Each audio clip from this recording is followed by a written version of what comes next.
अपने प्रत्याशियों के नाम का ऐलान कर दिया था। बीजेपी की लिस्ट आते ही ये भी पता चल गया कि निषाद पार्टी को किनारा कर दिया गया। लिस्ट के बाद आई यूपी के डिप्टी सीएम ब्रजेश पाठक और निषाद पार्टी के मुखिया संजय निषाद की संयुक्त प्रेस वार्ता हुई। इस प्रेस वार्ता में दोनों ही नेताओं ने अपनी बात रखते हुए समाजवादी पार्टी पर निशाना साधा।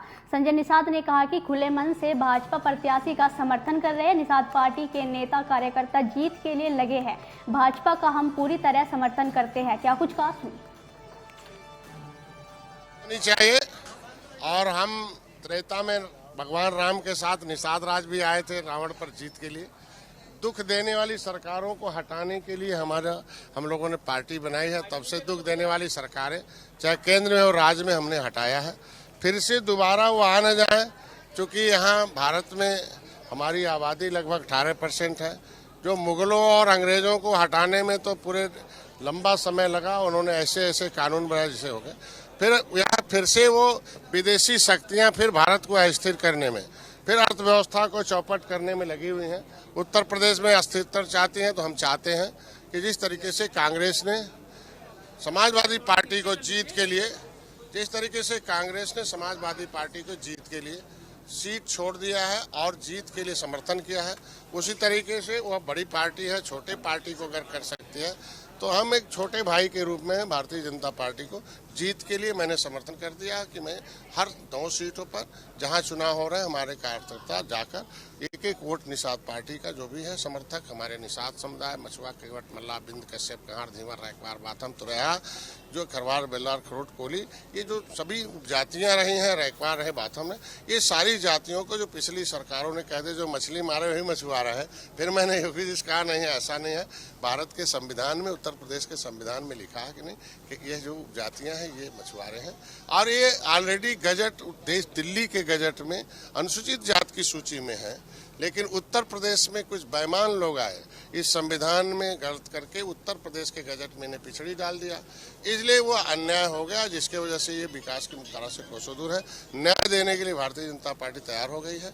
इसी मुद्दे को लेकर हमने कि जो पहला भी मेरा मुद्दा है, आरक्षण के लिए आंदोलन किया, जेल गए, आरक्षण के लिए पूरे प्रदेश के लोग गए।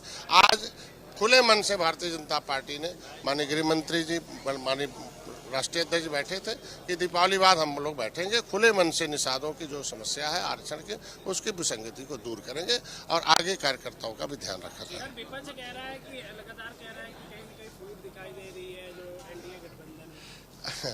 अब अपने वहाँ देख लें क्या दिखाई दे रही है, हमारे यहाँ कोई फूट नहीं है। नहीं, हम तो देखे समय, परिस्थिति, काल जो होती है, समय होता है कि किसी भी चीज़ के लिए लड़ाई लड़ने का, बात करने का टेबल पर जब तभी हो पाता है जब वह समय आता है। तो हमारा तो पहले मुद्दा जब भी मुलाकात होती रही आरक्षण पर, क्योंकि निषाद वोट तभी देगा धीरे धीरे कि जीत तो हमने 11 दिया, लेकिन जो अभी समाज का गुस्सा था वो आरक्षण के प्रति था, तो आरक्षण के मुद्दे को हल कराना आवश्यक है। इसलिए वो पहल हो गई है और जीत भी जरूरी, जब जीतेंगे तभी हम आरक्षण प्राप्त कर पाएंगे। इसलिए जीतना जरूरी है और उनके आरक्षण पर भी व्यवस्था, चूंकि देना है तो भारतीय जनता पार्टी देगी। जैसे 10% दिया है, महिलाओं को दिया है, तो इनका तो लिखा हुआ खाली उत्तर प्रदेश का गजट हटाना है और दिल्ली का गजट लागू करके दिखाना है बस। 27 हमने कहा ना पहले, आज भी गठबंधन उसी तरह मजबूत है, कल भी रहेगा। हम लोग त्रेता वाले हैं, आने जाने वाले नहीं हैं। बड़ा इंसाफ किया, बड़ा दिल दिखाया कि जिसमें कभी पहली बार है जो उन्होंने कहा कि नहीं इनके मुद्दे, हमने कहा कि भाई बड़े बड़े मुद्दे हल हो गए हैं। आप ही लोगों ने वादा किया था कि बड़े मुद्दे हल होने के बाद आपके आरक्षण के मुद्दे पर विचार किया जाएगा, तो अब उन्होंने